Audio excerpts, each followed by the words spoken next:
Hey there, welcome to governance part 2. So in the previous video we looked at good governance. In this one we are going to look at bad governance. Okay, what is bad governance? So bad governance is a government which is illegitimate.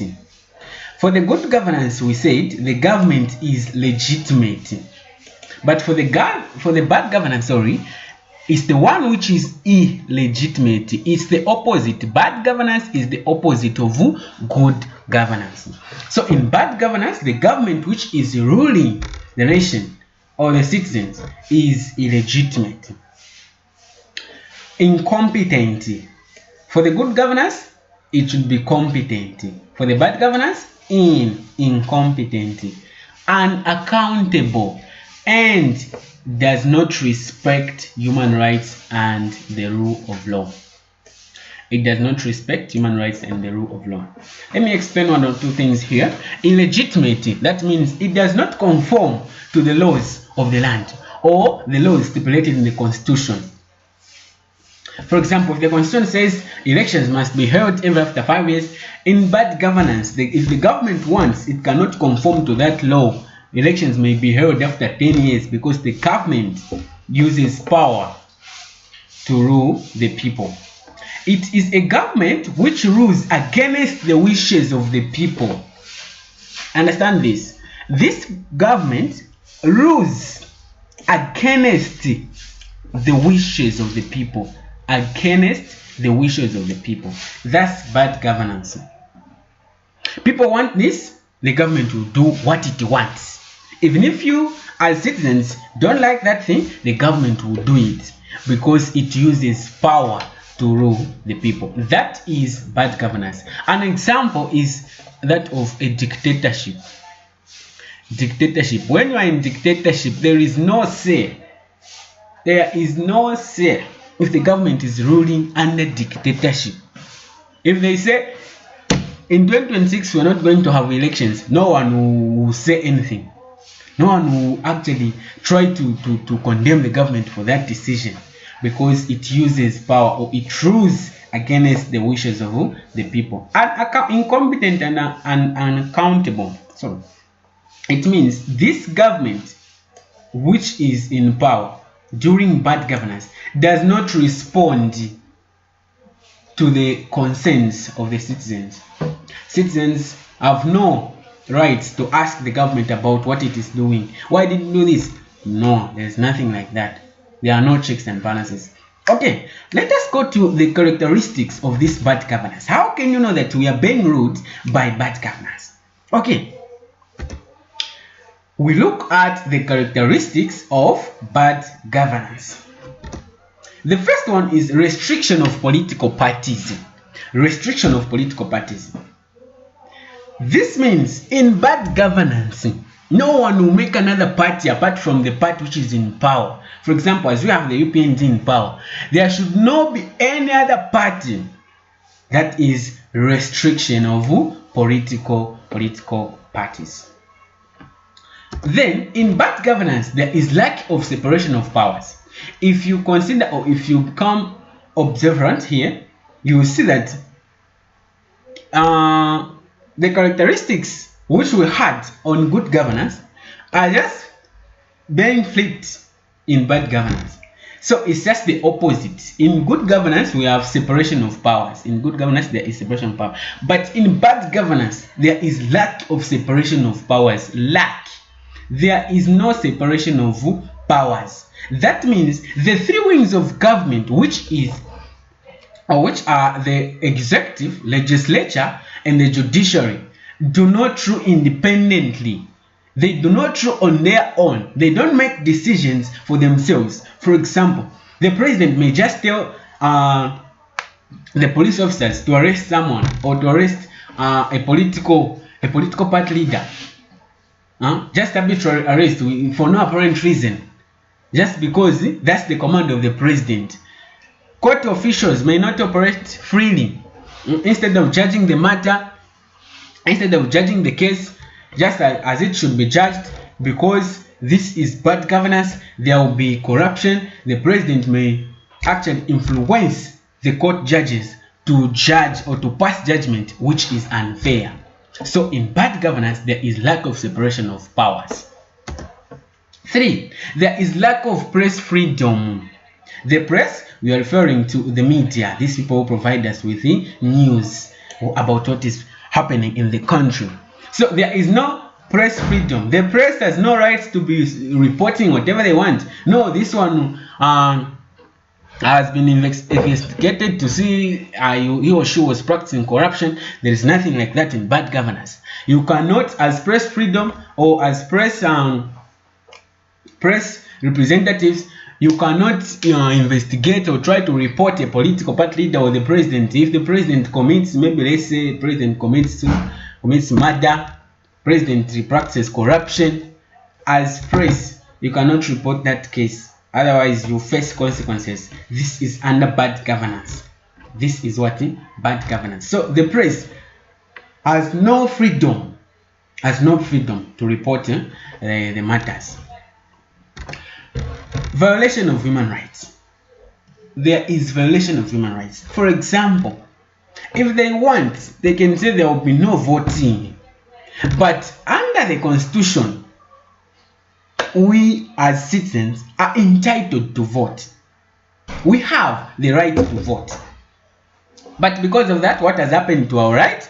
It has been violated by bad governance. Every citizen has the right to protection, the right, the freedom of expression, freedom of assembly. Let's take for instance the freedom of expression. In bad governance, you don't express yourself in whichever way you feel. Maybe as it happens in good governance. For example, you have seen where the government is not doing well, is wrong. You cannot express yourself and say, I can see that the government is not doing well there and there. You cannot do that. This is bad governance. So that right or that freedom of expression has been violated. So in bad governance, there is violation of human rights. And other rights are violated as well.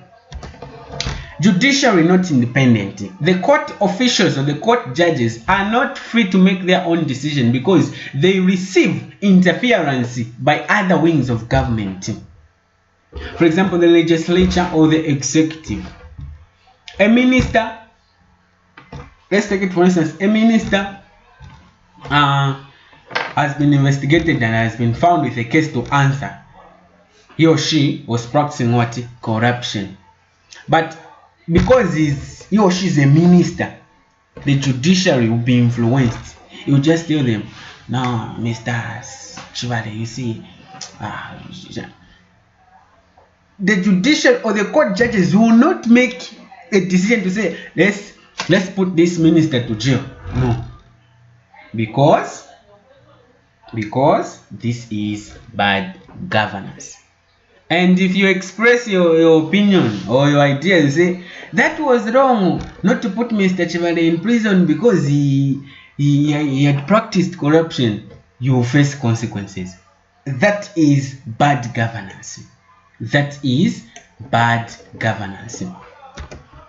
Arbitrary arrests. People will be arrested for no apparent reasons. Just because they were holding a meeting somewhere, they have been arrested. Arbitrary arrest. This means arresting people for no apparent reason. No proper reason. Why have you arrested this person? No reason. That happens because of the influence from people of higher profiles. For example, the president will just influence the police officers to go and arrest that one. The police officers can do it and just go and arrest. So when you ask them why have you arrested this person, they will not have the proper reason to give you. So that is arbitrary arrest. These are the characteristics of bad governance. When you just see this, just know that you are in bad governance. Lack of freedom of association and assembly. This is what I was talking about. Lack of freedom of association and assembly. You were not allowed to take part in the affairs of most of the affairs of the nation. You are not allowed. My freedoms are actually hindered. Irregular and unfair elections. This is what I was talking about as well. Irregular and unfair elections. In good governance, there is regular elections. That means elections are held when they are due. When we say elections must be held every after 5 years, we should stick to this. We should hold elections every after 5 years. But in bad governance, even if the constitution says 5 years, you can have elections after 10 years, because this is bad governance. It rules against the wishes of the people. Unfair elections, you vote for this candidate will win because of corruption. They will steal your votes. There will be election rigging. This is bad governance. It's not a good thing. It's not a good thing. Lack of citizen participation. Citizens are not allowed to take part in decision making at all levels. No, we want to amend the constitution, they come and ask you, want to introduce Bill 10. Okay, bad governance. They will not ask. They will just amend the constitution at their own pleasure. They will just do things according to their wishes. They will not ask citizens to participate in the decision making. So that is under bad governance. That is under bad governance. Now, let us try to compare good governance and bad governance. This is comparing good governance and bad governance. You know, these two are just opposite. They are opposite to each other. So, even when memorizing, when you memorize the characteristics of good governance, that means you have also memorized the characteristics for bad governance, because you just introduce the negatives. For example, there is separation of powers in good governance. What do you do in bad governance? Lack of separation of powers. Just opposite. Essays come on this, so you must be very careful. Here we're going to have good governance on this side. And to have good governance. Then here we have bad governance on this side. So we said in good governance, quickly I go through. There is citizen participation, separation of powers, regular, free and fair elections, existence of political parties, independence of the judiciary. Then we come to bad governance. These are just some of the characteristics. I've taken some, then others you can try to compare yourselves. Here, citizen participation in good governance. Citizen participation in good governance. But what is there in bad governance? There is lack of citizen participation. Citizen participation, lack of citizen participation. Separation of powers. Bad governance, there is lack of separation of powers. Separation of powers here. Powers. Then regular, free and fair elections in good governance. Bad governance, irregular and unfair elections. So you can see that we are just taking the opposite of this. So we can just memorize good governance, the characteristics, about 7 or 8, so that even if you forget 3, at least you will remain with 5. You will memorize these. Then when it comes to bad governance, you just be taking the opposite of the characteristic of the good governance. Existence of political parties in good governance. What do you have in bad governance? A restriction on political parties.